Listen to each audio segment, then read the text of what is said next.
అటువంటి దేవుడివి, ఆదియు అంతం లేనటువంటి తండ్రివి, గొప్ప దేవుడి, రాజులకు రాజా, అద్వితీయ సత్యదేవుడా, మీ పరిశుద్ధమైన శక్తి గల నామమునకు ఘనత, మహిమ, ప్రభావములు చెల్లించుకుంటున్నాము నాయన. ఈ లోకాన్ని మీరు ఎంతగానో ప్రేమించి నీ ప్రియకుమారుడు మా రక్షకుడు యేసయ్యని ఈ లోకానికి పంపించి ఆయన కార్చిన ప్రశస్తమైన రక్తములో మా పాపలన్నింటిని కూడా మీరు కడిగి పవిత్రపరిచి మమ్మల్ని మీ బిడ్డలుగా స్వీకరించి మమ్మల్ని అనాథలుగా విడవక పరిశుద్ధాత్మలకు మమ్మల్ని అప్పగించిన పరలోకపు తండ్రి, నీ ఘనమైనటువంటి శ్రేష్టమైన నామమునకు మహిమ కలిగిన గాక. ప్రభు నీకు స్తోత్రములు. ఈ ఉదయ కాలంలో మేమందరం ఈ రీతిగా కలిసి మీ నామాన్ని స్థుతించి ఘనపరిచి మహిమపరచడానికి, మీ వాక్యములు వినటానికి మీరు మాకు ఏర్పరిచినటువంటి ఒక సమయాన్ని బట్టి నీకు వందనాలు. ఇంతవరకు జరిగినటువంటి నాయన కార్యక్రమం అంతట్లో ప్రభా, పాటల్లో, స్థుతుల్లో నాయన ప్రభా అన్నిటిలో కూడా మీ నామాన్ని గణపరుచుకున్నందుకు నీకు వందనములు, స్తోత్రములు చెల్లించుకుంటున్నాం. పరిశుద్ధాత్మ దేవా, మిమ్మల్ని ఆహ్వానించుకుంటున్నాను. ఈ సమయాన్ని, గడియని, నిమిషాన్ని మీ చేతులకు అప్పగిస్తుంటున్నాం. ప్రశస్తమైన సమయానికి మేము వచ్చింటున్నాం ప్రభా. నీ వాక్యములు మేము విని ప్రభా అతని నామాన్ని గణపరచడానికి ఆయన మేము కుడి ఉంటుండగా పరిశుద్ధాత్మ తండ్రి, ఎవరైతే ఈరోజు వాక్య పరిచయం చేయనంటున్నారో వారిని మీ చేతులకు అప్పగిస్తున్నాను ప్రభా. యేసేని పరిశుద్ధమైన సెలవు రక్తంలో మీ కుమార్తెను ముద్రించి ఆయన తనలో మీరుండి ప్రభా దివ్యమైన వాక్కులు ఈ ఉదయ కాలంలో మాకు వినిపించమని ప్రార్థిస్తున్నాం. బలమైన నీ వాక్కులు, ఆదరించే నీ వాక్కులు, ఆయన సరిచేసే నీ వాక్కులు ప్రభా నా తండ్రి, మేము ఉదయ కాలంలో వినటానికి కృపచిత్తలను పొందనాలు, స్తోత్రాలు. కుడి వచ్చిన ప్రతి ఒక్కరిని పేరు పేరున మీ చేతులకు అప్పగిస్తుంటున్నాం.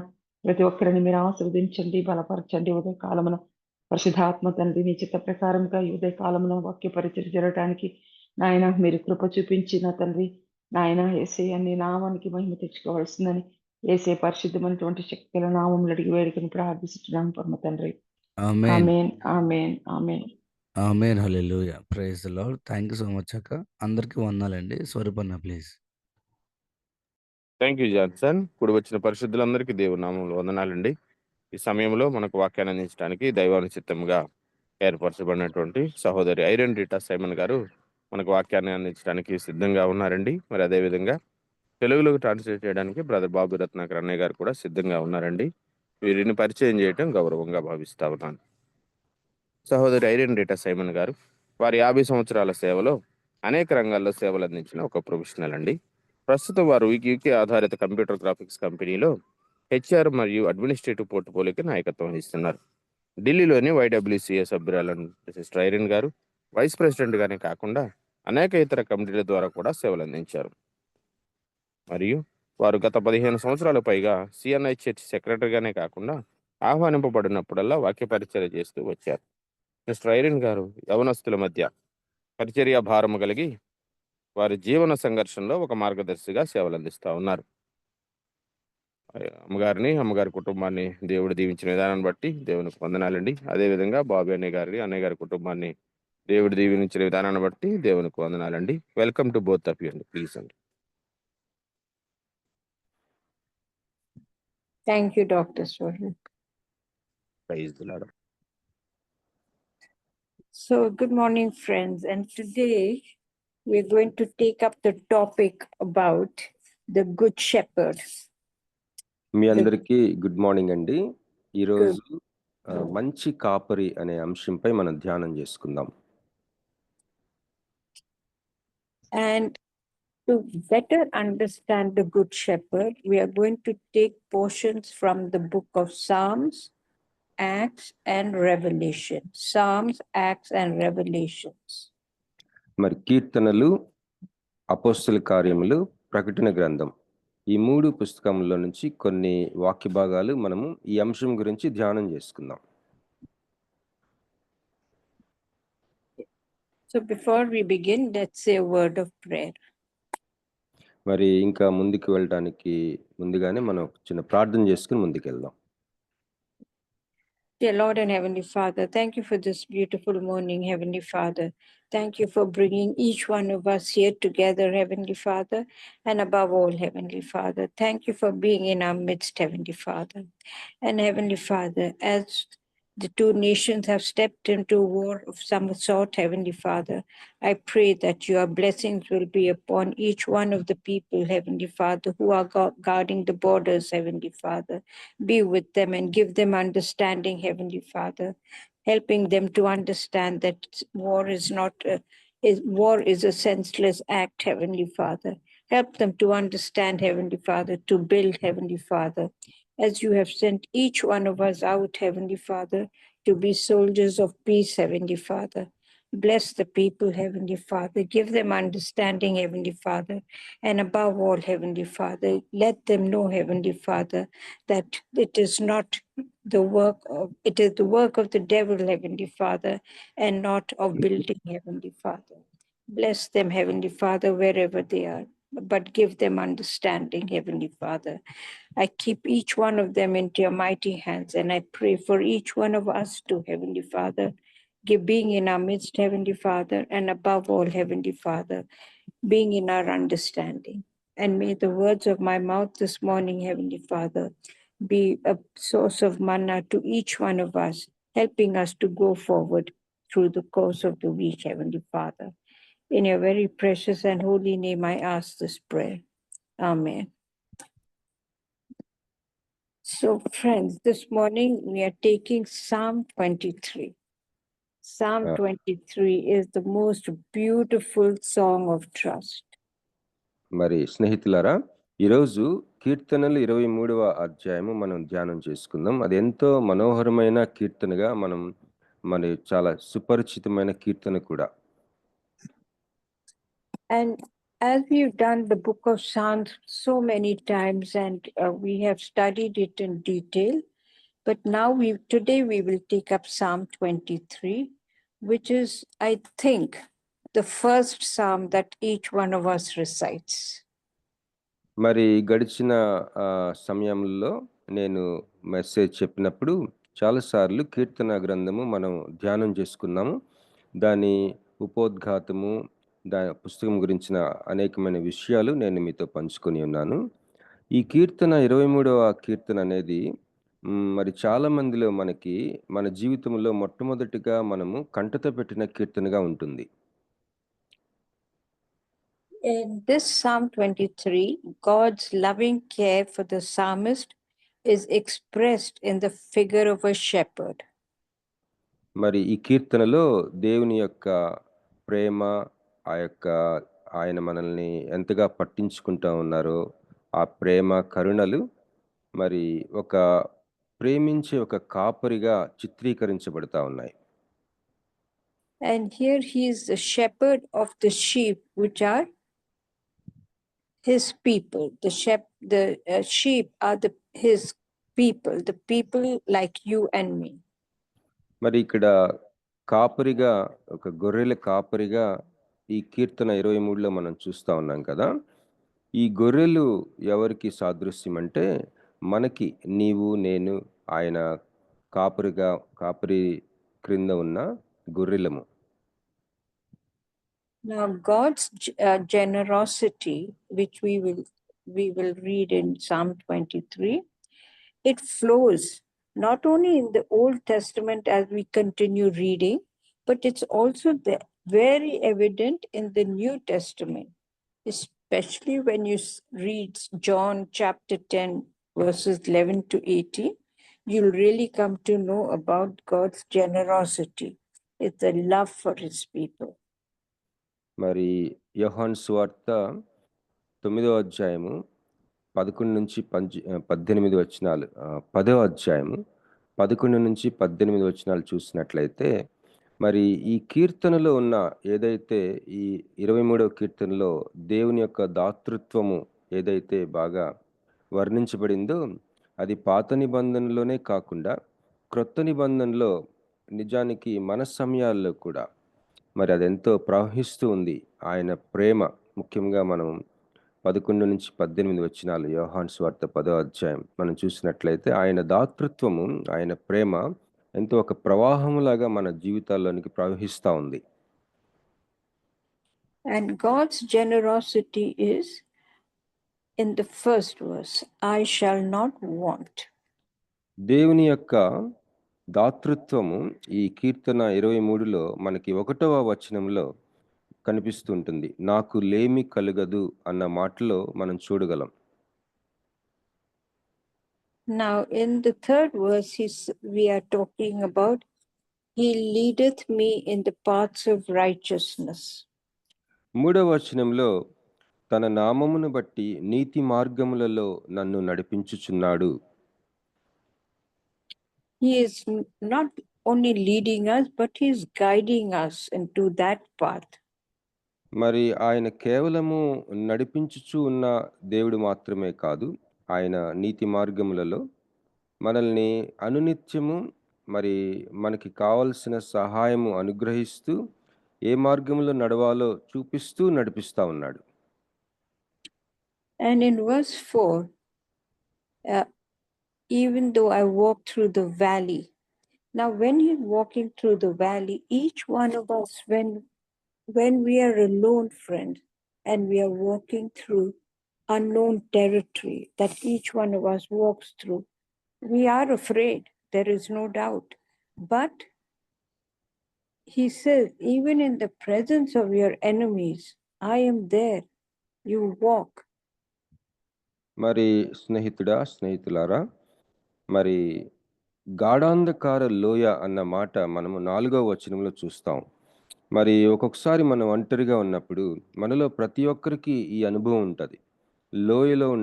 లోయ అనే ఒక ఎన్నడూ ప్రయాణించని ఒక మార్గంలో మనం ఒక్కొక్కసారి ప్రయాణించవలసి వస్తూ ఉంటుంది. మరి అలాంటి పరిస్థితుల్లో దేవుడు భయపడద్దు అని చెప్తా ఉన్నాడు. మరి భయం వేస్తుంది, మనకి ఒంటరిగా ఉంటాం. మరి ఒక్కొక్కసారి ఎన్నడూ ప్రయాణించని ఒక యాత్ర చేయవలసి ఉంటుంది. అలాంటి గాఢాంధకారపు లోయలో ఉన్నప్పుడు మనం సహజంగా భయపడతాం. And what does He say? He says, do not fear, because fear is something that cripples your mind.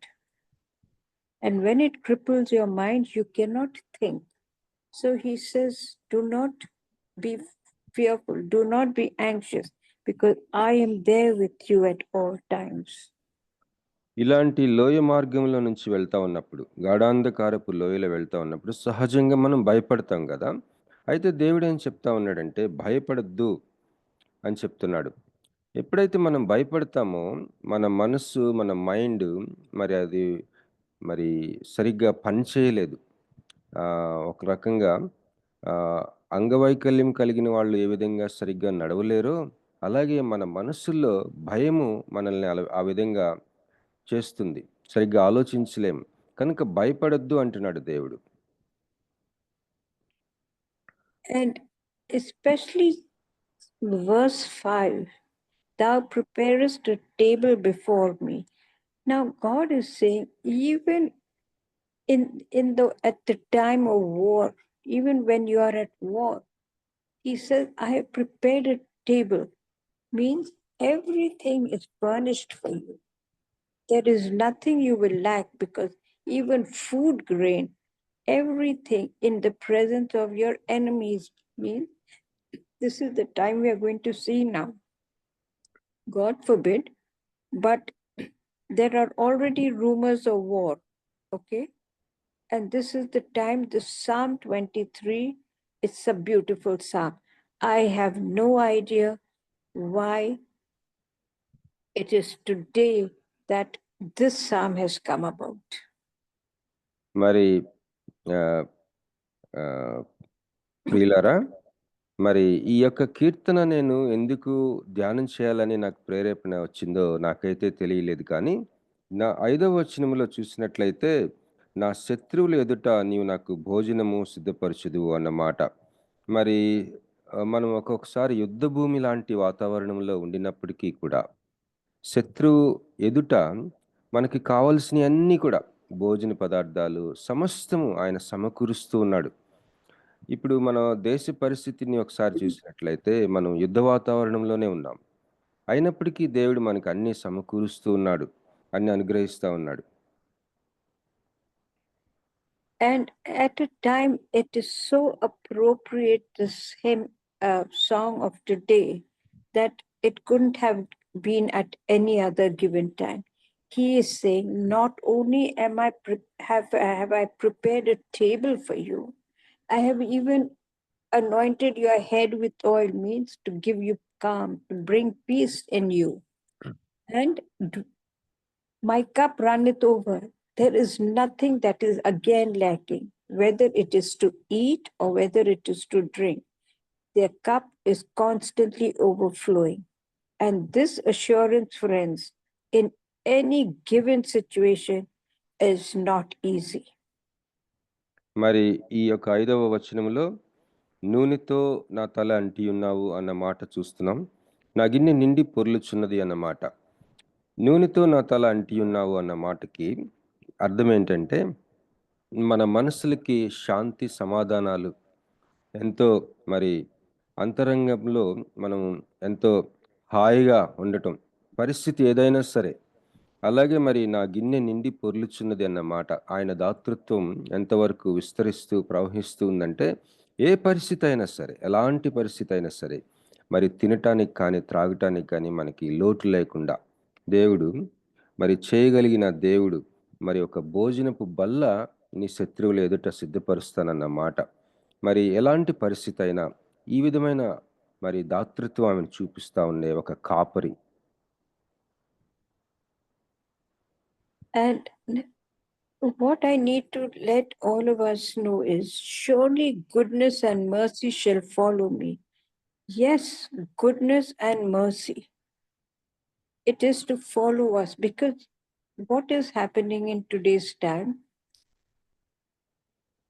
War is upon us, and war may not also be upon us, because the retaliation has happened, but we have not hit back. And the time we do that, then it will escalate. But read Psalm 23 every day, because it's the most beautiful song of trust, as I said. It is going to help you. It is going to bring peace into you. In you, it is going to bring a little life into you for you to carry on your days. Because don't forget, this psalm was also when the Israelites were fleeing, when they were oppressed. And yet, what did God say? Remember my covenant. He is the one who is going to lead them out of that critical situation. And he says, I will take you to a land of milk and honey, the land that I will give you for you and your generation. Same way, that covenant stands for each one of us today, for you and me, friends. You know, we all stand, we all as a family are bound in one place. But what does God do? He takes each one of us in a different direction. It's the same family. But why do you go separate and I go separate? Because the land he's promised you and the land he's promised me is also the blessed land, but it is what he has given for each one of us. ఆమేన్. మరి స్నేహితులారా, అమ్మగారు చెప్తున్న విషయాలు మరి కొద్దిగా ఎక్కువ తీసుకున్నారు ఈసారి. కొన్ని నాకు గుర్తున్నాయని నేను చెప్తానండి. మరి అమ్మగారు ఏం చెప్పారంటే, ప్రస్తుతం మరి భారతదేశానికి పాకిస్తాన్కి యుద్ధ వాతావరణం నెలకొని ఉంది కదా. యుద్ధం జరగచ్చు, జరగకపోవచ్చు. ఎందుకంటే వాళ్ళు చేస్తున్న దానికి మనోళ్ళు ఇంకా సరిగ్గా ధీటుగా స్పందించటం లేదు, ఆచితూచి వ్యవహరిస్తున్నారు. కాబట్టి యుద్ధం రాకపోవడానికి చాలా అవకాశం ఉంది. ఏది ఏమైనా కూడా ఈ కీర్తనని మీరు ప్రతిరోజు చదవాలని ప్రోత్సహిస్తూ ఉన్నారు. అప్పుడు ఏమవుతుందంటే, మరి మనకి జీవము, మరి మనకి దేవుని యెడల ఆయన యొక్క ధైర్యం, మరి మనకి జీవితాల్లో మన జీవితాల్లో కావలసిన ఆ యొక్క లైఫ్ మనకు అనుగ్రహించబడుతుంది. మరి మన నిబంధన విషయంలో దేవుడు ఎంత నమ్మదగిన దేవుడో, ఆయన దాతృత్వము, ఆయన ప్రేమ, ముఖ్యంగా చివరి వచనంలో 6వ వచనంలో కృపా క్షేమములు ఈ రెండు చిరకాలం నా వెంట వస్తాయని, కృప నా వెంట వస్తుంది, క్షేమం నా వెంట వస్తుంది అని ఈ మాట ద్వారా ఈ కీర్తనల ద్వారా మనకి ధైర్యం కలుగుతుంది, దేవుని యొక్క జీవము మన హృదయాల్లోకి ప్రవహిస్తుంది. కనుక ఈ కీర్తన ప్రతిరోజు, మరి ముఖ్యంగా ఈ యుద్ధ వాతావరణం నెలకొని ఉంది కాబట్టి ప్రతిరోజు ఈ కీర్తన మీరు చదవాలని ప్రోత్సహిస్తున్నారు. And I want all of us to realize that this is one of the most important Psalms. Please continue, friends, to read it in these difficult times. I want all of us to continue reciting it, keep reciting it. It's a beautiful psalm. మరి ఈ కీర్తన, మరి 23వ దావీదు కీర్తన, అది చాలా ప్రాముఖ్యమైన కీర్తన. కీర్తనలన్నిటిలో కూడా మరి ప్రాముఖ్యమైన కీర్తనగా మనం గుర్తెరిగి, మనకి కంటత వచ్చినప్పటికీ కూడా మరి ముఖ్యంగా ఇట్లాంటి పరిస్థితుల్లో మరి మరొకసారి మీరు కంటత పెట్టవాలని, మరొకసారి ప్రతిరోజు చెప్పుకోవాలని, ప్రతిరోజు చదవాలని నేను మిమ్మల్ని ప్రోత్సహిస్తా ఉన్నాను. Now we'll go into the book of Acts. Now, Acts, as we said, was Luke's second volume. ఇప్పుడు మనం అపోస్తుల కార్యములు గ్రంథము ధ్యానం చేసుకుందాం. ఆ గ్రంథము మరి లూకా చేత వ్రాయబడిన రెండవ గ్రంథము. మొదటిది లూకా సువార్త, రెండవది అపోస్తుల కార్యములు. ఈ రెండు లూకా గారు రచించారు. And Luke's involvement in the Christian community was far too great, and that is the reason why when he was taking writing things about Jesus, which was his main the topic on Jesus's life, which is life means the ministerial life. He concentrated only on what Peter and Paul were up to and what they were doing in their life for Christ. మరి ఈ అపోస్తుల కార్యములు రాసినప్పుడు, లేదా లూకా సువార్త కూడా రాసినప్పుడు, లూకా జీవితాన్ని మనం చూసినట్లయితే ఆనాటి క్రైస్తవ సమాజము విషయంలో, ఆ యొక్క సమాజానికి సంబంధించిన విషయాల్లో తను ఎంతో భారం కలిగిన ఒక రచయితగా, నాయకుడిగా ఉన్నాడు. ముఖ్యంగా మనం అపోస్తుల కార్యములు చూసినట్లయితే పేతురు, అపోస్తుడైన పేతురు, అపోస్తుడైన పౌలు గారు వాళ్ళ జీవితాల్లో ఏ విధంగా పరిచర్య చేశారు, పరిచర్య యొక్క విశేషాలు ముఖ్యంగా పొందుపరిచాడు అపోస్తుల కార్యంలో. మరి ఈ యొక్క యేసు ప్రభు వారి జీవిత విశేషాలు, మరి ముఖ్యంగా ఆయనకు పరిచర్య చేసే జీవిత విశేషాలు ఆయన ఎక్కువగా రాయటం జరిగింది. And I want to keep stressing, friends, that Luke's recording has been a great source of help in the Bible, because he not only wrote, but he investigated to ensure that what he was recording is really true. మరి Bible గ్రంథంలో నూతన నిబంధనలో మరి ముఖ్యంగా ఈ అపోస్తుల కార్యములు అన్న గ్రంథము మనకి ఎంతో మరి ఉపయోగకరంగా ఉండటం మనం గమనించగలం. ఏ విషయాల్లో ఉపయోగకరంగా ఉంటుందంటే, ఈ యొక్క అపోస్తలులు యేసుప్రభు వారిని వెంబడించి ఆయనని ముఖాముఖిగా చూసిన శిష్యులు, వాళ్ళ యొక్క కార్యములు అవి ఎంతో ఈ యొక్క రచయిత లూకా వాటిని పరిశీలించి పరిశోధించి రాశాడు. కనుక అవి ఎంతో నిజమైన చరిత్రని, నిజమైన పరిశోధించబడి రాయబడిన, మరి అధికారికంగా నిరూపించదగిన ఒక గ్రంథము, చరిత్రకు సంబంధించిన గ్రంథం అని మనకెంతో ఆ విధంగా మనకి ఉపయోగపడే ఒక గ్రంథము అపోస్తుల కార్యములు.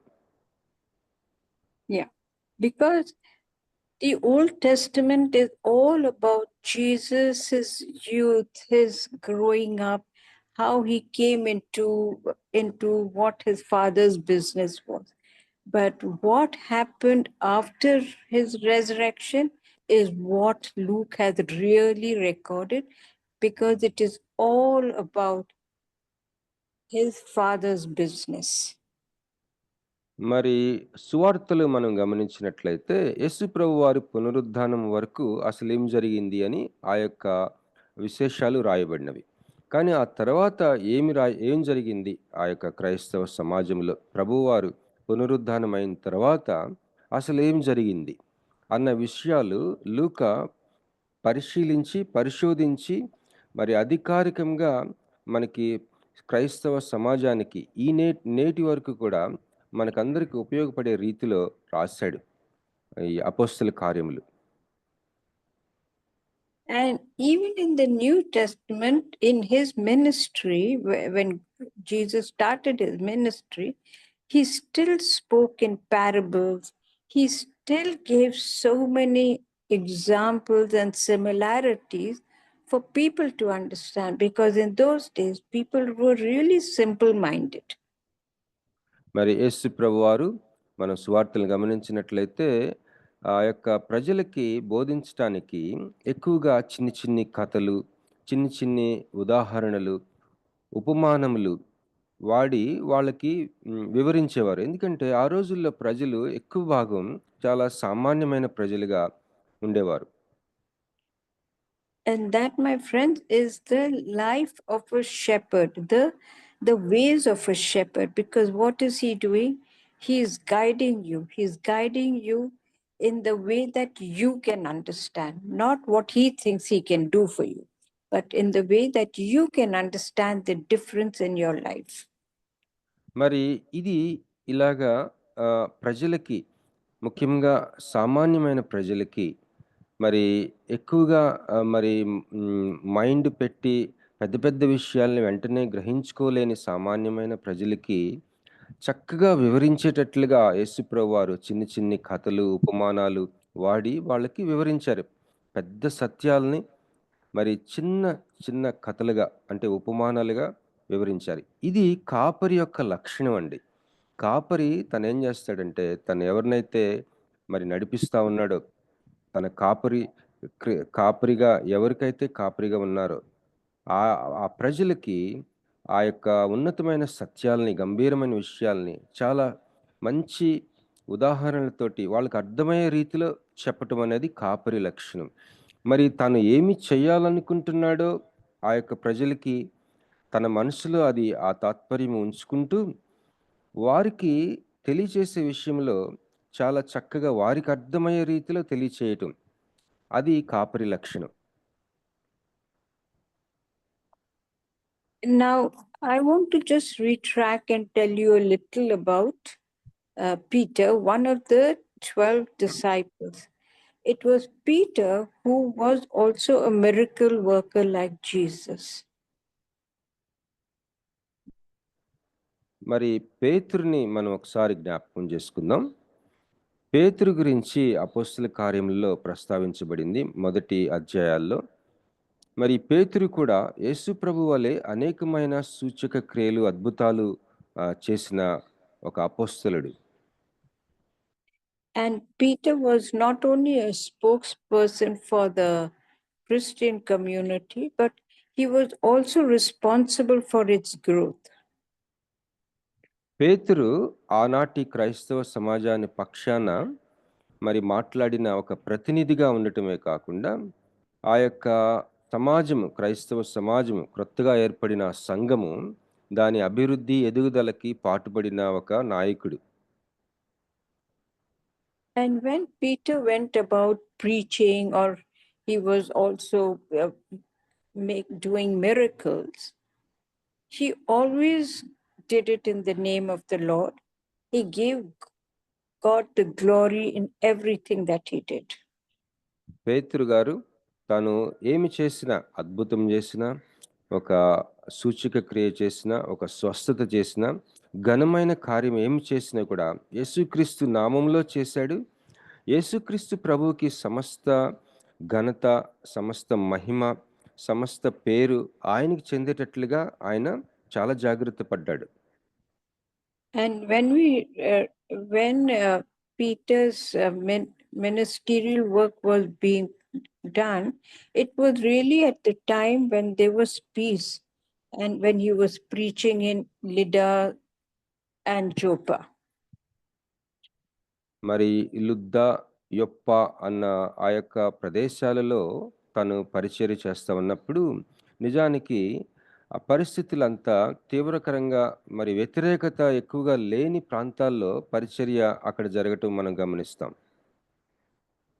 And when Peter was preaching, it was at that time that, you know, and he was preaching and making miracles. Many people at that time turned to the Lord. మరి పేతురు పరిచర్య చేస్తూ ఉన్నప్పుడు ఈ యొక్క సూచక క్రియలు, అద్భుతాలు యేసు నామములో ఆయన చేస్తూ ఆ సువార్త ప్రకటిస్తా ఉన్నప్పుడు, దేవుని రాజ్యాన్ని ప్రకటిస్తా ఉన్నప్పుడు అనేక మంది మరి ప్రభు వైపు తిరిగారు.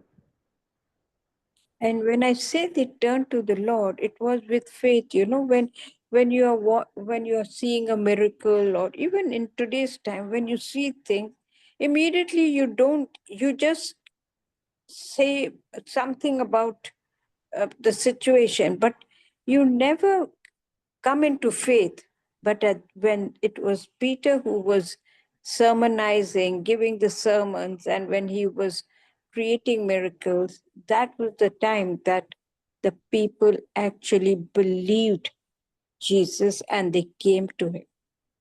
ఆ యొక్క అనేక మంది ప్రభు వైపు తిరిగారు అంటే నా ఉద్దేశం ఏంటంటే విశ్వాసం పెట్టారు ప్రభువు మీద. మరి ఒక్కొక్కసారి మనము సర్వసాధారణంగా ఏదైనా ఒక అద్భుతం చూసామనుకోండి, ఏదైనా ఒక సూచక క్రియ లాంటిది, ఏదైనా ఒక మిరకిల్ లాంటిది మనం చూసినప్పుడు వెంటనే మనం నమ్మలేము. ఒక్కోసారి సర్వసాధారణంగా విశ్వాసం పెట్టలేం. కానీ పేతురు మరి సూచక క్రియలు, అద్భుతాలు యేసు నామములో చేస్తూ ఆ యొక్క వాక్యాన్ని ప్రకటిస్తున్నప్పుడు అనేక మంది విశ్వసించారు. ఆ ప్రభు వైపు తిరగటం అంటే విశ్వసించారు. అది నిజానికి చాలా గొప్ప విషయం, మనం గమనించదగింది.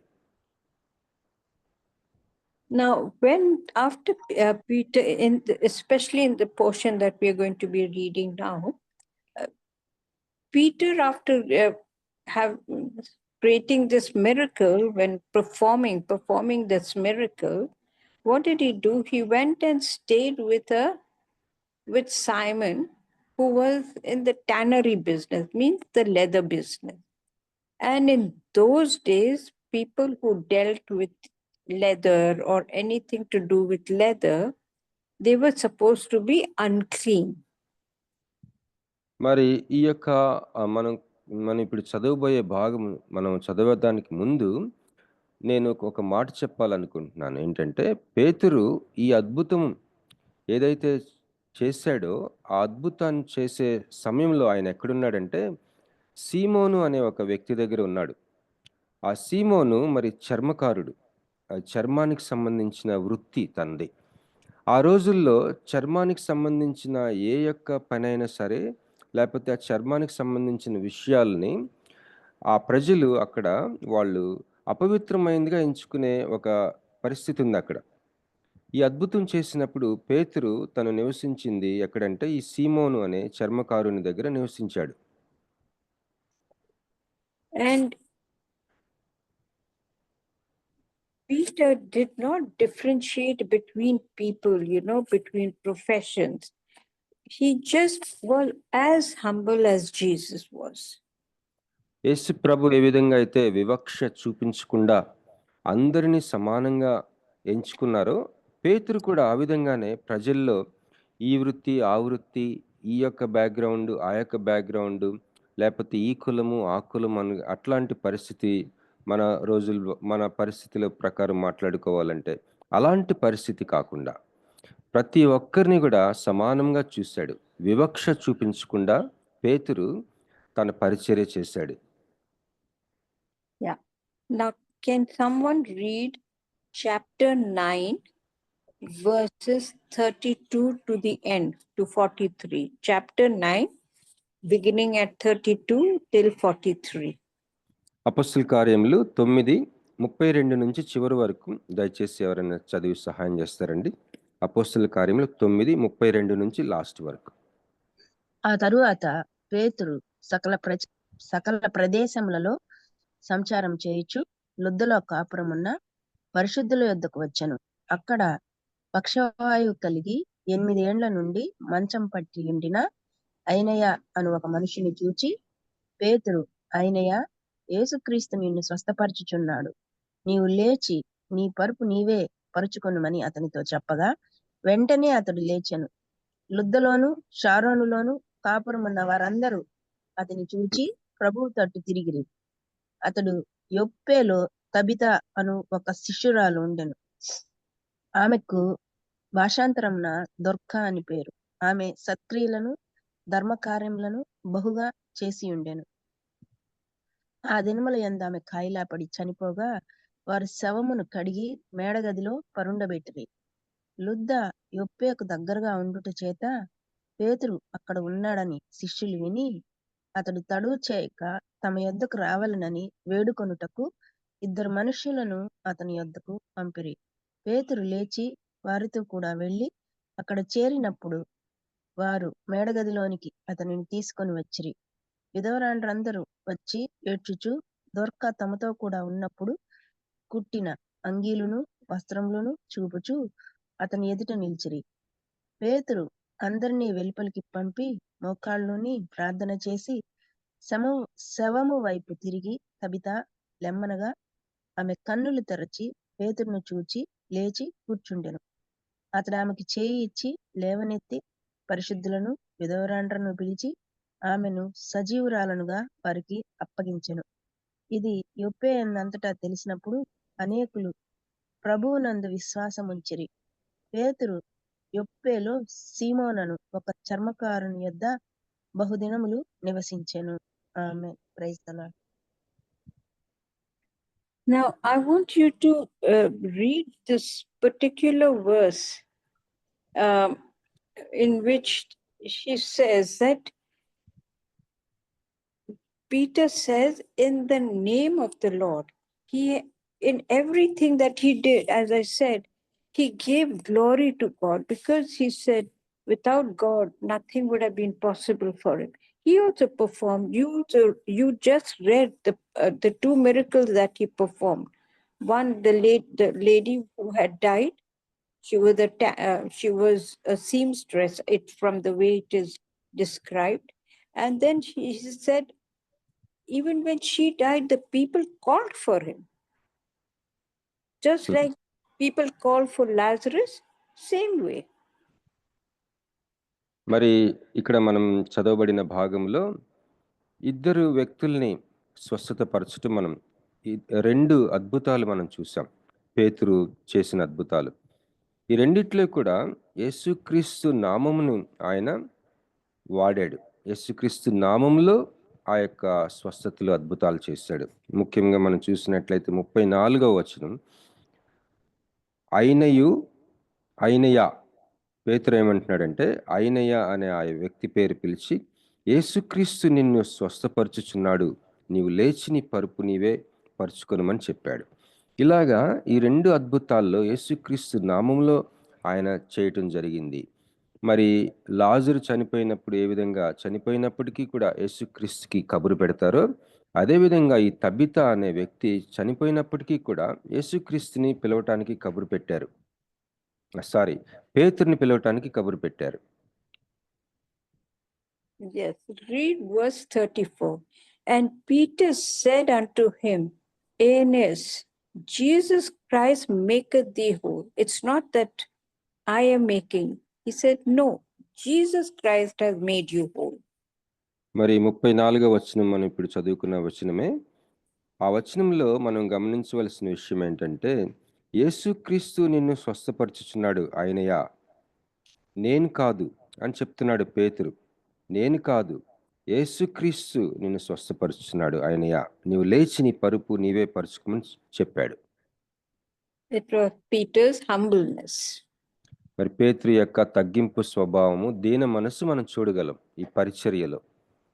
And when we translate that into your life and mine, when you give glory to our Father, how much more is the blessing for you? ఈ పేతురు గారి వలె మనం కూడా మన జీవితాల్లో ఈ యొక్క మాటని, ఈ యొక్క పేతురు ఏ విధంగా ప్రభువుకి మహిమిచ్చారో, యేసు నామమును ఏ విధంగా ఆయన గ్రహించుకున్నాడో, అలాంటి అన్వయింపు మన జీవితాల్లో ఉంటే గనక, మన దేవునికి మహిమిచ్చే వాళ్ళంగా మనం ఉంటే గనక, మరి మన జీవితాలు పరిచర్య ఎంతో ప్రజ్వలిస్తాయి ప్రభు కొరకు.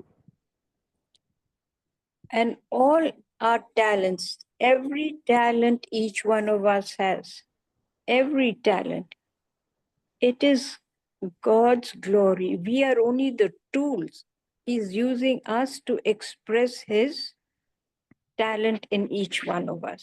That is why every talent that He gives is different for you and different for me. మరి మనలో ప్రతి ఒక్కరికి కొన్ని తలాంతులు, వరాలు, మరి మనం చేయగలిగిన సామర్థ్యాలు మనకి ఒక్కొక్కరికి ఒక్కొక్క ప్రత్యేకంగా పంచి ఇవ్వబడినవి.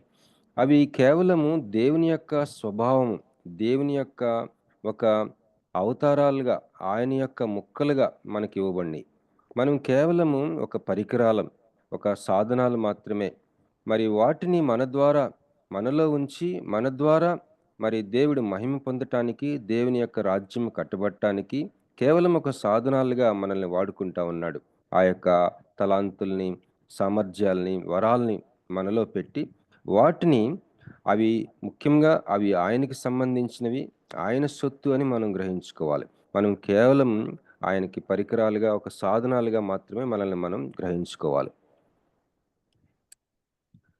And now let us step into the book of Revelations.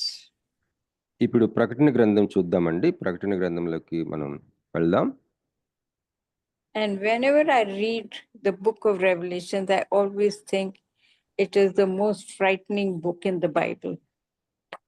మరి ప్రకటన గ్రంథం ఎప్పుడు చూసినా కూడా కొద్దిగా భయమేస్తుంది నాకు. ఎందుకంటే కాస్త అర్థం చేసుకోవడం కష్టంగా అనిపిస్తుంది కదా. మనందరికీ కూడా ప్రకటన గ్రంథం అంటే కొద్దిగా కష్టంగా అనిపించే పుస్తకమే. And also it is dangerous to a point where it is you are stepping into the unknown.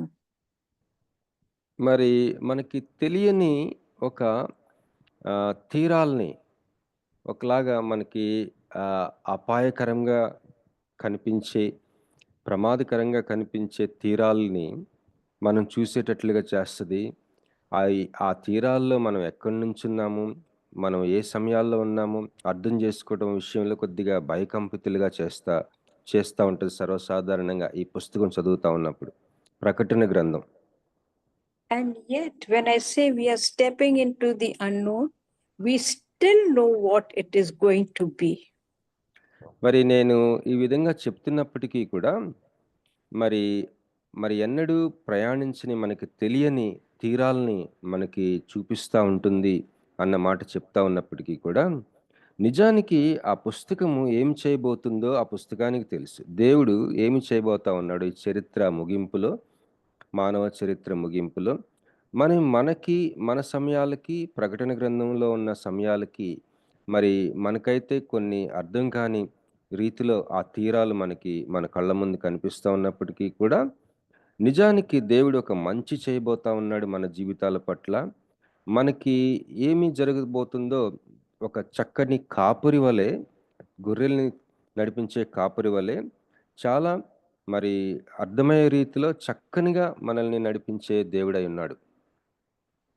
And this book reveals to us about our future, yours and mine. ఈ ప్రకటన గ్రంథం అనేది నీ భవిష్యత్ ఏ విధంగా ఉండబోతుంది, అలాగే నా భవిష్యత్ ఏ విధంగా ఉండబోతుంది సూచించే పుస్తకం. And it is all about signs, wonders, and events that will take place. మరి ఈ పుస్తకం అంతా కూడా మరి సైన్స్, ఆశ్చర్యకరమైన విషయాలు, అద్భుతాలు, మరి జరగబోయే విషయాలు, జరుగుతున్న విషయాల్ని సూచించే పుస్తకంగా ఉంది. And in the book of Revelations, numbers take on a very heightened meaning. మరి ఈ యొక్క ప్రకటన గ్రంథంలో సంఖ్యలు చాలా ఉంటాయి. 7 అని, 6 అని, 5 అని, 4 అని, ఇలాగ సంఖ్యల గురించిన ప్రస్తావన చాలా ఉంటుంది. ఈ యొక్క సంఖ్యలు ఎప్పుడైతే మనం చదువుతామో ప్రకటన గ్రంథంలో, దాని వెనుక గంభీరమైన విషయాలు, మర్మంగా ఉన్న విషయాలు ఉన్నాయని మనం గ్రహించుకోవాలి. And when I am talking about events, these events are slowly being revealed, unfolding. When it is coming through, it is just unfolding, but it is also being revealed to us. మరి ప్రియులారా, ప్రకటన గ్రంథం గురించి మనం ఒక విషయం గుర్తుపెట్టుకోవాలి. ఏంటంటే, ఈ ప్రకటన గ్రంథంలో ఏదైనా సంఘటనలు, ఏదైనా ఒక విశేషాలు, ఒక విషయం, ఒక సందర్భం, ఏదో ఒక సంఘటన ఉందనుకోండి, ఆ విషయంలో ఆ సంఘటనని మనం చదువుతా ఉన్నప్పుడు 2 విషయాలు మనం గుర్తుపెట్టుకోవాలి. అది ఒక ప్రత్యక్షతని, అదే సమయంలో అది చిన్న చిన్నగా నెమ్మదిగా జరుగుతూ ఉన్న ఒక సంఘటన అని. మన జీవిత కాలాల్లో అవ్వచ్చు, కొద్దిగా ముందుకన్నా అవ్వచ్చు. ఆ సంఘటన గురించి, ఏదైనా ఒక సంఘటన గురించి ప్రకటన గ్రంథంలో ప్రస్తావిస్తా ఉన్నప్పుడు, అది మనం చదువుకుంటా ఉన్నప్పుడు లేదా వింటా ఉన్నప్పుడు, ఆ విషయం అది ఏదో మనకి తెలియవలసిన విషయం మనకి తెలియపరచబడతా ఉందని, అదే సమయంలో అది నెమ్మదిగా జరుగుతూ ఉన్న సంఘటన అని మనం గుర్తుపెట్టుకోవాలి. Friends, in the entire Bible, we continue to read about the end time, but it is only the book of Revelations that gives complete details, and it is mentioned there how it will happen. మరి Bible గ్రంథంలో అనేక చోట్ల ఈ యొక్క మానవ చరిత్ర లేదా రక్షణ చరిత్ర చివరిలో ఏ విధంగా ఎలాంటి విషయాలు జరుగుతాయని బైబిల్లో అక్కడక్కడ ప్రస్తావించబడినప్పటికీ, ఈ ప్రకటన గ్రంథం అనేది ప్రాముఖ్యంగా ఈ యొక్క ముగింపు, మానవ చరిత్ర ఈ లోకంలో ముగింపు లేదా రక్షణ చరిత్ర ముగింపులో ఏ విధమైన విషయాలు జరుగుతాయి అని చాలా విశేషాలు అక్కడ చాలా మరి స్పష్టంగా, మరి డీటెయిల్డ్గా ఇవ్వబడిన పుస్తకము ప్రకటన గ్రంథం. Now, one of the most important things that is mentioned is that each one of us are going to be witnesses to it. Each one of us, without a doubt. అయితే ఒక ప్రాముఖ్యమైన విషయం నాకు అర్థమైంది ఏంటంటే, మనలో ప్రతి ఒక్కరం కూడా, ఏ సందేహం లేదండి, మరి మనలో ప్రతి ఒక్కరం కూడా మరి ఈ యొక్క ప్రకటన గ్రంథంలో రాయబడిన ఆ విశేషాలకి సాక్షులంగా ఉంటాం. దీనిలో ఎటువంటి సందేహం లేదు. ప్రతి ఒక్కరూ మనం సాక్షులంగా ఉంటాం ఈ యొక్క ప్రకటన గ్రంథంలో రాయబడిన ఆ యొక్క అనేకమైన విషయాలకి. But it is just going to be a few of us who are going to be taken up in freedom with God. It is not everybody. It is going to be a few will be chosen to rise with our Lord. మరి మనలో కొంతమంది ప్రభువుతో కూడా తిరిగి లేచేవారంగా మనం ఉంటాం. మరి ప్రభు ఏర్పాట్లో ఉన్న వాళ్ళం మనలో కొంతమంది ఉంటాం. దయచేసి గమనించండి, అమ్మగారు ఏం చెప్తా ఉన్నారంటే, ఆత్మలో సిద్ధపాటు, మరి ప్రభువుతో నడిచిన వారు, ఆయన కాపరి కింద మరి గొర్రెలుగా పెరిగిన వారు, తమ వస్త్రములను మరి పరిశుద్ధంగా ఉంచుకున్నవారు, మరి ప్రకటన గ్రంథంలో ఉన్న సంఘటనల విషయంలో సాక్షులుగాను, ఆయనతో తిరిగి లేచేవారుగాను, ఆ పునరుద్ధానంలో లేచేవారుగాను, మరి ఆయన ఏర్పాట్లో ఆ యొక్క గొప్ప సాక్షి సమూహంలో ఉండటానికి యోగ్యులుగా ఉండేవాళ్ళుగా సమూహంలో మనం ఉంటామని చెప్తున్నారండి. So let us read Revelation, the book of Revelations, chapter 7, verses 9 to 17. ప్రకటన గ్రంథం 7వ అధ్యాయము 9 నుంచి 17 వచనం వరకు చదువుకుందామండి. ప్రకటన 7:9 నుంచి 17. దయచేసి ఎవరైనా సహాయం చేస్తారా? అటు తరువాత నేను చూడగా, ఇదిగో, ప్రతి జనములో నుండి, ప్రతి వంశములో నుండి, ప్రజలలో నుండి, ఆయా భాషలు మాట్లాడు వారిలో నుండి వచ్చి ఎవడను లెక్కింపజాలని ఒక గొప్ప సమూహము కనబడింది. వారు తెల్లని వస్త్రములు ధరించుకున్న వారై ఖర్జూరపు మట్టలు చేత పట్టుకొని సింహాసనం ఎదుటను గొర్రెపిల్ల ఎదుటను నిలువబడి, సింహాసనాసీనుడైన మా దేవునికిని గొర్రెపిల్లకును మా రక్షణకై స్తోత్రమని మహాశబ్దముతో ఎలుగెత్తి చెప్పిరి. దేవదూతలందరూ సింహాసనము చుట్టూను పెద్దల చుట్టూను ఆ 4 జీవుల చుట్టూను నిలువబడి ఉండిరి. వారు సింహాసనం ఎదుట సాష్టాంగపడి ఆమేన్, యుగ యుగముల వరకు మా దేవునికి స్తోత్రమును మహిమయు జ్ఞానమును కృతజ్ఞతాస్తుతియు ఘనతయు శక్తియు బలమును కలుగును గాక అని చెప్పుచు దేవునికి నమస్కారం చేసిరి. ఆమేన్. పెద్దలలో ఒకడు తెల్లని వస్త్రములు ధరించుకొని ఉన్న వీరెవరు, ఎక్కడి నుండి వచ్చిరని నన్ను అడిగాను. అందుకు నేను, అయ్యా నీకే తెలియననగా అతడు ఇలాగ నాతో చెప్పెను, వీరు మహాశ్రమల నుండి వచ్చిన వారు. గొర్రెపిల్ల రక్తములో తమ వస్త్రములను ఉదుకుకొని వాటిని తెలుపు చేసుకొనిరి. అందువలన వారు దేవుని సింహాసనం ఎదుట ఉండి రాత్రింబగళ్ళు ఆయన ఆలయంలో ఆయనను సేవించుచున్నారు. సింహాసనాసీనుడైన వాడు తానే తన గుడారము వారి మీద కప్పును. వారికి ఇక మీదట ఆకలి అయినను దాహమైనను ఉండదు.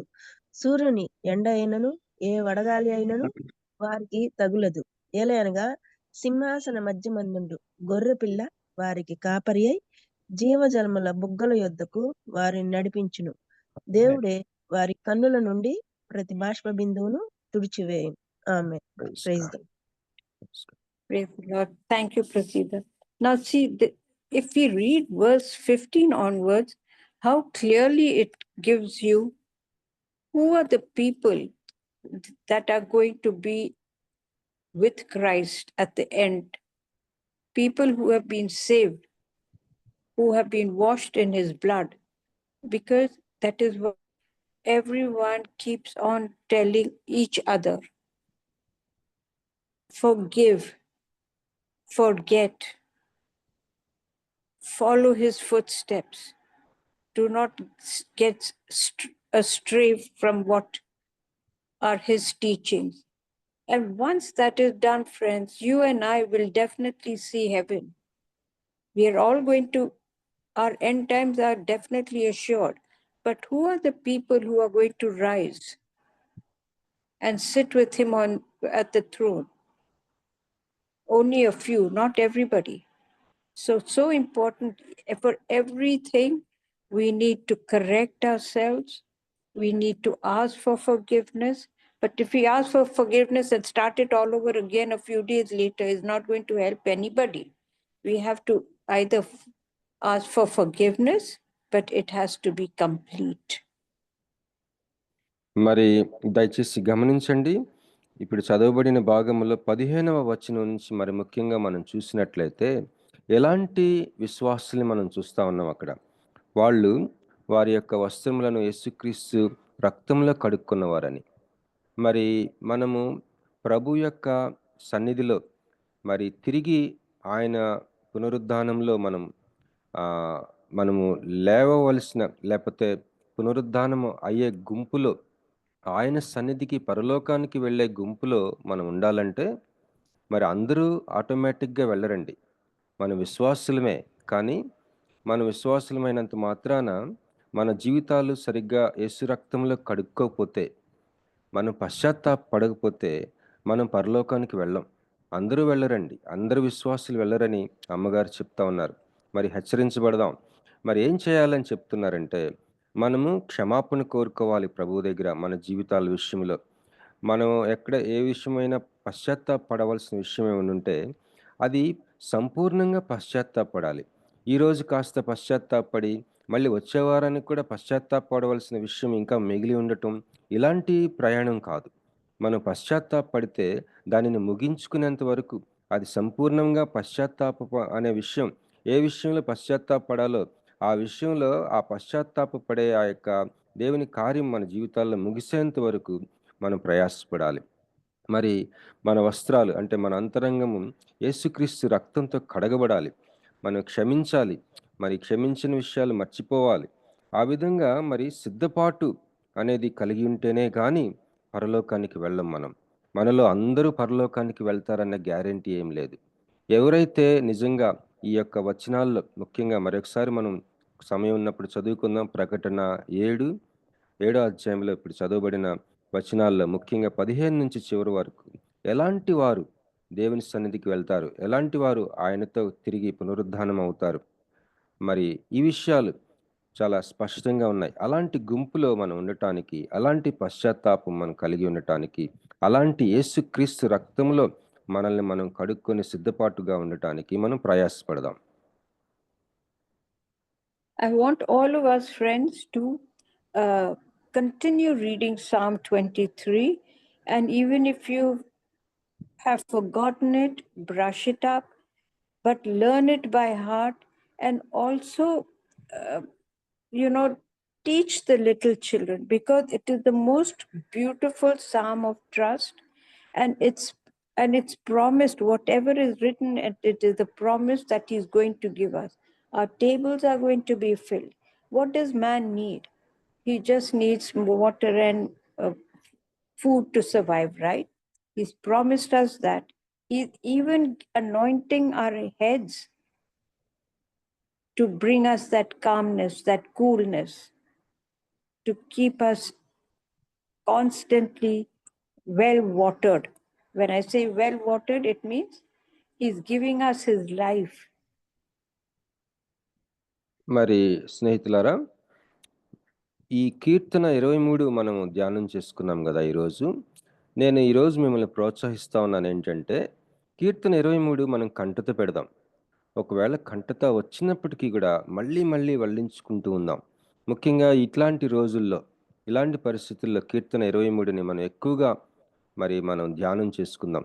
ఒకవేళ కీర్తన 23వ కీర్తన మన చిన్నప్పుడు ఎప్పుడో కంటత వచ్చి ఇప్పుడు 1-2 లైన్లు మర్చిపోయిన స్థితిలో, అలాంటి పరిస్థితిలో ఉన్నప్పటికీ మనం ఏం చేద్దామంటే మరొకసారి కంటత పెడదాం. కీర్తన 23లో ఏముందంటే, నా గిన్నె నిండి పొర్లుచున్నది.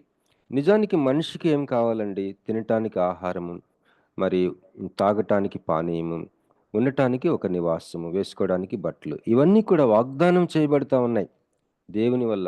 దేవుడు వాగ్దానం చేస్తా ఉన్నాడు. ఎంతో దాతృత్వంగా నేను ఇస్తానంటున్నాడు మనకి. అంతకంటే మనకేం కావాలి? ఇలాంటి దాతృత్వము, ఇలాంటి కాపరిని మనకి జ్ఞాపకం చేసి మన విశ్వాసాన్ని బలపరిచే కీర్తనగా 23వ కీర్తన ఉంది కాబట్టి మనము ఎక్కువ సార్లు, ప్రతిరోజు ఎక్కువ సార్లు మనం ఈ కీర్తనని ధ్యానం చేసుకుంటూ ఆస్వాదిద్దాం. And I also want you to read the book of Revelation. It is relieving us. It is giving us details, and it is giving every detail. It's a book of facts, not fiction. It's a book of total facts. It's also about numbers, but the most important, it is giving us complete details of what we will see. It's not anything that is hidden. Nothing about what Christ has done or is going to do for us that is ever hidden. He has placed it before us.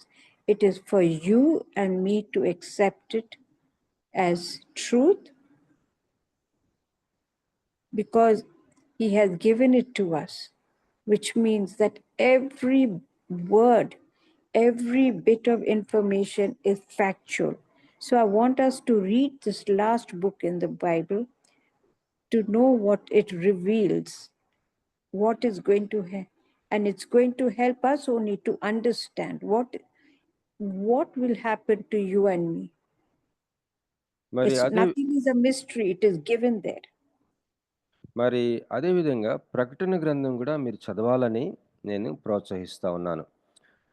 ఆ ప్రకటన గ్రంథం మనం చదువుతా ఉన్నప్పుడు మనకి కొద్దిగా విచిత్రంగాను, అసలు ఇది ఎలా అర్థం చేసుకోవాలో అని అయోమయంగా మనకు అనిపించినప్పటికీ కూడా మీరు చదవాలని ప్రోత్సహిస్తా ఉన్నాను. ఎందుకంటే అవి కల్పన కథలు కాదు, వైజ్ఞానిక కల్పన కాదు, లేదా ఏదో కట్టుకథలు కాదు. అవన్నీ వాస్తవమైన ఒక ఫ్యాక్ట్స్, ఫిక్షన్ కాదు. ఈ ప్రకటన గ్రంథం మర్మంగా కనిపిస్తుంది, కానీ మన కాపరి అయిన దేవుడు ఆ యొక్క విషయాలని మన జీవితాలకి, నాకు, ఎవరి జీవిత ప్రయాణాలకి, విశ్వాస ప్రయాణానికి కావలసిన గ్రహింపుని ప్రకటన గ్రంథము అది పూర్తిగా వాస్తవాలతో నిండిన ఒక పుస్తకం కాబట్టి మన యొక్క కాలానికి భవిష్యత్తుకి సంబంధించిన అనేకమైన విషయాలు మనకి తగిన రీతిలో కాపరిగా తను మనకి అర్థమయ్యేటట్లు చేయగలిగిన పుస్తకం కాబట్టి చదవాలని ప్రోత్సహిస్తా ఉన్నాను ప్రకటన గ్రంథాన్ని.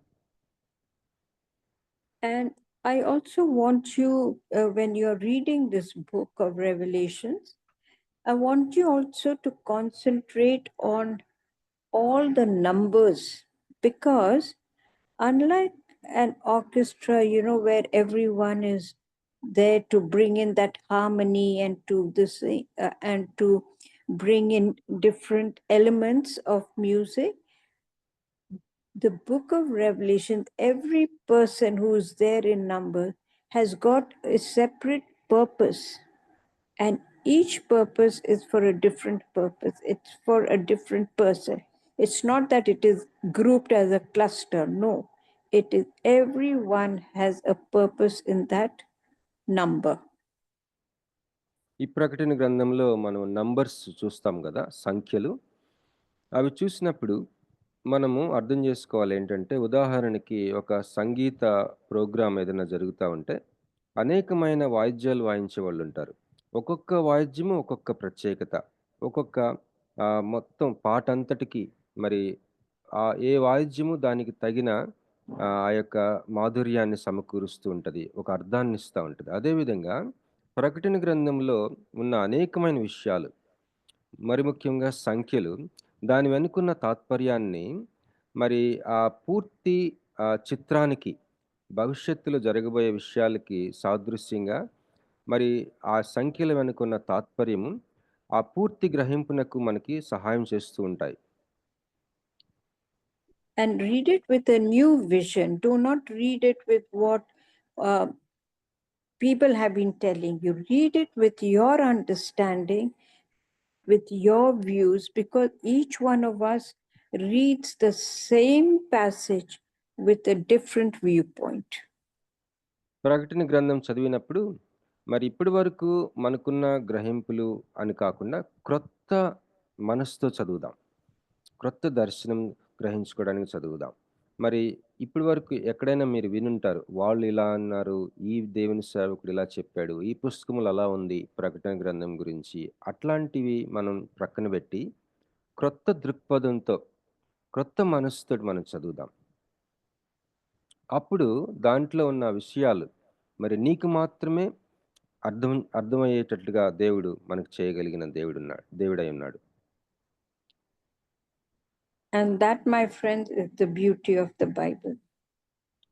దేవుని వాక్యంలో ఉన్న గొప్ప మాధుర్యము, సౌందర్యము, ఆ యొక్క శ్రేష్టత మరి ఈ విధంగా నీకు మాత్రమే, నీలో ఆ క్షేమాభివృద్ధి, ఆ యొక్క పునరుద్ధాన శక్తి, మరి ఆ యొక్క ప్రత్యక్షత, గ్రహింపు నీకు మాత్రమే ఇవ్వగలిగింది ఆయన దాచి ఉంచాడు. కాబట్టి అది మనం చదివినప్పుడు నీకు ఆ యొక్క ఆశీర్వాదం లభిస్తుంది. దేవుని వాక్యం యొక్క ప్రత్యేకత అదే. Thank you, Bobby. Thank you, sister. Very much blessed today. Thank you so much. And God bless. Thank you, sister. Over to Prasida garu. దేవుని నామంలో ఇప్పటి వరకు వాక్య పరిచయం చేసిన ఐరన్ రీటా సైమన్ మేడం గారికి వర్చువల్ ప్రేయర్ ఫెలోషిప్ తరఫున కృతజ్ఞతలండి. 23వ కీర్తన మరియు అపోస్తలుల కార్యముల గ్రంథము ప్రకటన గ్రంథం నుండి మనకు వాక్య పరిచర్య చేశారు. దేవుని ప్రేమ, కరుణ, కాపరిత్వం మరియు దాతృత్వము 23వ కీర్తన ద్వారా మనకు అర్థమవుతుంది. అదే విధంగా యోహాను శుభవార్త 10వ అధ్యాయం 11 నుంచి 18 వరకు మనం చూస్తే క్రొత్త నిబంధనలో కూడా దేవుని గుణ లక్షణాలు మనకు 23వ కీర్తనలో ఉన్నట్లుగానే వివరించబడ్డాయి. దేవుడు మార్గదర్శిగా నీతి మార్గంలో మనల్ని నడిపిస్తారు. గాఢాంధకార లోయలో మనము అంగవైకల్యం కలిగిన వారంగా ప్రవర్తిస్తాం, కానీ లోయ అనుభవంలో దేవుడు భయపడుకుము అని మనకు చెప్తున్నారు. మన శత్రువుల ఎదుట అనగా యుద్ధ వాతావరణంలో కూడా ఆయన మనకు భోజనం సిద్ధపరుస్తారు. గిన్నె నిండి పొర్లుచున్నదనగా ఎటువంటి క్లిష్ట సమయాల్లో అయినా దేవుడు మన పట్ల దాతృత్వం కలిగి ఉంటారు. మన నిబంధన విషయంలో ఆయన తప్పిపోయేవాడు కాడు. యుద్ధ సమయంలో ఈ 23వ కీర్తనను మనం అనుదినం ధ్యానించాలి. అపోస్తలుల కార్య గ్రంథంలో పేతురు గారు మరియు పౌలు గారి పరిచర్య వివరించబడింది. ఈ గ్రంథం మన ఆత్మీయ జీవితానికి మేలు కలిగించేదిగా ఉంది. ప్రభువు పునరుద్ధానం తరువాత జరిగిన విషయాలు వివరించబడ్డాయి. ప్రజలకు అర్థమయ్యే రీతిలో ఉపమానాలు ఉపయోగిస్తూ సువార్త ప్రకటించడం కాపరి లక్షణం. పేతురు గారు ఆది సంఘాన్ని అదే విధంగా విస్తరింపజేశారు. అద్భుతాలు, స్వస్థతలు, సూచక క్రియలు పేతురు గారు చేసినప్పటికీ మహిమ ప్రభువుకు మాత్రమే కలిగే విధంగా ఆయన ప్రవర్తించారు. అందువలన అనేకులు ప్రభువును విశ్వసించారు. పేతురు గారు వివక్ష చూపకుండా అందరినీ సమానంగా ప్రేమించారు. అయినయ్య అను 8 ఏళ్ల పక్షవాయు గల వ్యక్తిని బాగు చేసినప్పుడు, తబిత అను శిష్యురాలను మరణించినప్పుడు లేవనెత్తినప్పుడు పేతురు గారు యేసుక్రీస్తు నామంలో మాత్రమే అద్భుతాలు చేయటం మనం చూస్తాం.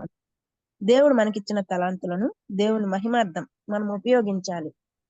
ప్రకటన గ్రంథం 7వ అధ్యాయంలో యుగాంతానికి సంబంధించిన విషయాలు మనకు తెలియచేయడానికి దేవుడు ఒక కాపరిగా ముందే యోహాను గారి ద్వారా తెలియజేశారు.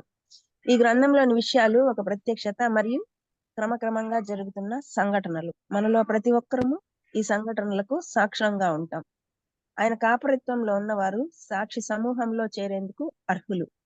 మహాశ్రమల నుండి వచ్చిన వారు గొర్రెపిల్ల రక్తంలో తమ వస్త్రములను ఉతుక్కొని తెలుపు చేసుకున్న వారు దేవుని సింహాసనం ఎదుట ఉండి రాత్రింబగళ్ళు ఆయన ఆలయంలో ఆయన్ని సేవిస్తారు. అదేవిధంగా మనం కూడా ఆత్మ పరిశీలన చేసుకొని ప్రభు పాద సన్నిధిలో అన్ని విషయాల్లో క్షమాపణ పొంది గొర్రెపిల్ల రక్తంలో మన వస్త్రములను ఉతుక్కొని దేవుని కాపరిత్వం కింద ఉండవలసిన వారమై ఉన్నాం.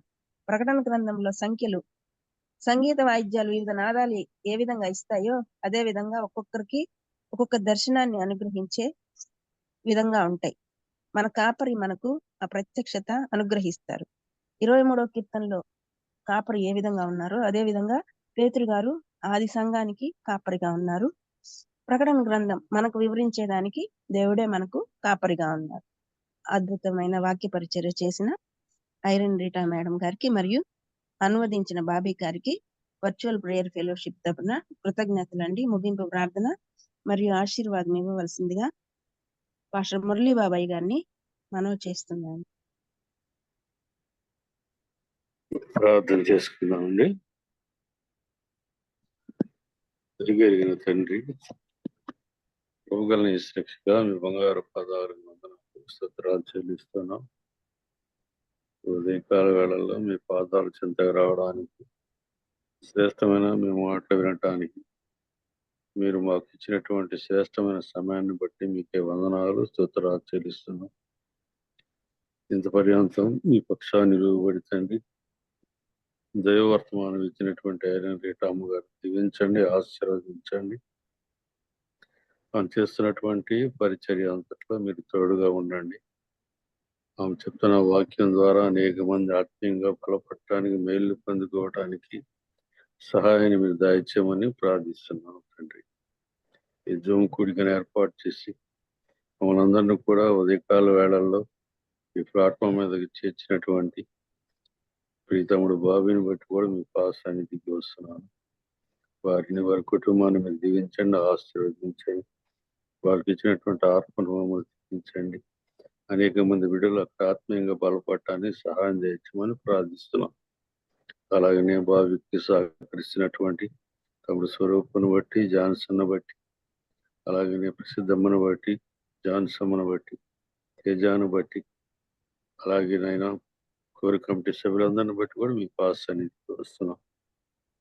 మా నాయన, మా దేవ, ఈ జూమ్ కూడిక జీవితకాలం కొనసాగటానికి సహాయం చేయమని కూడా ప్రార్థిస్తున్నాం. మేము ఒకరికొకరు తనము ఒక పరిచయం లేకపోయినప్పుడు కూడా ఆత్మీయంగా మేమందరం బంధువుల్లాగా, స్నేహితుల్లాగా ఈ జూమ్ కూడికలో కలిసిమెలిసి మిమ్మల్ని ఆరాధిస్తూ ఉన్నాం. మా బిడ్డలందరినీ మీరు దీవించండి, ఆశీర్వదించండి. అనేక తలంతులు కలిగిన బిడ్డలు ఉన్నారు తండ్రి, అటు బిడ్డలందరినీ కూడా మీరు దీవించండి, ఆశీర్వదించండి. అనేక మంది గొప్ప గొప్ప సేవకుల ద్వారా అనుదినం తండ్రి మేము బలపరచబడుతూ ఉన్నాం. అందుని బట్టి సేవకులందరినీ మీరు దీవించండి. బిడ్డలు ఇంకా క్షుణ్ణంగా దైవ గ్రంథంలో ఉన్నటువంటి మర్మాలను తెలుసుకొని మాకు బోధించడానికి బిడ్డలు ఆయపరచమని ప్రార్థిస్తున్నాం. మనైనా మా దేవ ఐరన్ రీటా అమ్మగారిని మీ చేతులకు అప్పగిస్తున్నాను. అలాగే జూమ్ కుడికి ద్వారా మమ్మల్ని బలపరుస్తున్నటువంటి బాబీని, ఆయనకి సహకరిస్తున్నటువంటి బిడ్డలందరినీ కూడా మీ చేతులకు అప్పగిస్తూ ఉండగా మీరే నేను దేవుని కుమరించమని ప్రార్థిస్తూ ఉన్నాను. నాయనా మా దేవ, జూమ్ కుడికిలో పార్టిసిపేట్ చేసిన ప్రతి బిడ్డను మీరు దీవించండి, ఆశీర్వదించండి. ఎవరెవరు ఎలాంటి అవసరాలు కలిగి ఉన్నారు మాకైతే తెలియదు, ఎవరు ఎలాంటి అనారోగ్య పరిస్థితుల్లో ఉన్నారు మాకు తెలియదు. సమస్తం ఎరిగిన దేవ, అందరిని ఆదరించండి, దీవించండి. అందరికీ ఆత్మీయ స్వస్థతలు, శారీరక స్వస్థతలు అనుగ్రహించమని మా శిలువలో తన ప్రాణాన్ని పరిగెపెట్టి మా ప్రభువును మీ కుమారు మా ప్రాణరక్షకుడు విమోచకుడిని యేసుక్రీస్తు వారి అతి శ్రేష్ఠ నామాన్ని అడిగి వేడుకొని ప్రార్థిస్తున్నాను తండ్రి, ఆమె. పరలోకమందున్న మా తండ్రి, నీ నామం పరిశుద్ధపరచబడునుగా, నీ రాజ్యం వచ్చునుగా, నీ చిత్తం పరలోకమందులాగో భూమి యందు నెరవేరును గాక. మాకు కావలసిన అనుదిన ఆహారం మాకు ఇచ్చేయము. అడల అపరాధము చేయవారిని క్షమించినట్లు ఇచ్చిన ప్రకారం అపరాధం క్షమించండి, శోధన లేక పెంచుము. ఎందుకంటే రాజ్యం శక్తి మా నిరంతరం పరమతండ్రి ప్రేమ, కుమారుడిని యేసుక్రీస్తు ఆదరణకర్త అయిన పరిశుద్ధాత్మ అన్ని సహవాసం, జూమ్ గుడికిలో పార్టిసిపేట్ చేసిన బిడ్డలందరికీ, అలాగే సకల పరిశుద్ధులందరికీ సదాకాలం తోడు నడిపించును గాక. ఆమేన్, ఆమేన్. అందరికీ వందనాలండి. ప్రైజ్ లార్డ్ అయ్య గారు. దేవుని నామంలో ముగింపు ప్రార్థన మరియు ఆశీర్వాదం ఇచ్చిన పాస్టర్ మురళీ బాబాయ్ గారికి, వాక్య పరిచయం చేసిన రీటా సైమన్ గారికి, అనువదించిన బాబీ గారికి, టెక్నికల్ సపోర్ట్ ఇచ్చిన యవన బిడ్డ జాన్సన్ కు, కోర్ కమిటీ మెంబర్స్ కు, కూడి వచ్చిన విశ్వాసులైన పరిశుద్ధులందరికీ వర్చువల్ ప్రేయర్ ఫెలోషిప్ తరపున కృతజ్ఞతలండి. ఈ మెసేజెస్ అన్ని కూడా యూట్యూబ్ లో అనుదినము అప్లోడ్ చేయబడతాయి. బాబీ రత్నాకర్ అని కానీ, వర్చువల్ ప్రేయర్ ఫెలోషిప్ అని కానీ టైప్ చేసి మన బంధువులకు మరియు స్నేహితులకు మనం షేర్ చేయవచ్చు. ప్రభు చిత్తమైతే రేపటి దినాన తిరిగి కలుసుకుందాం. అంతవరకు సెలవు తీసుకుందాం. ప్రభు నామంలో అందరికీ వందనాలండి.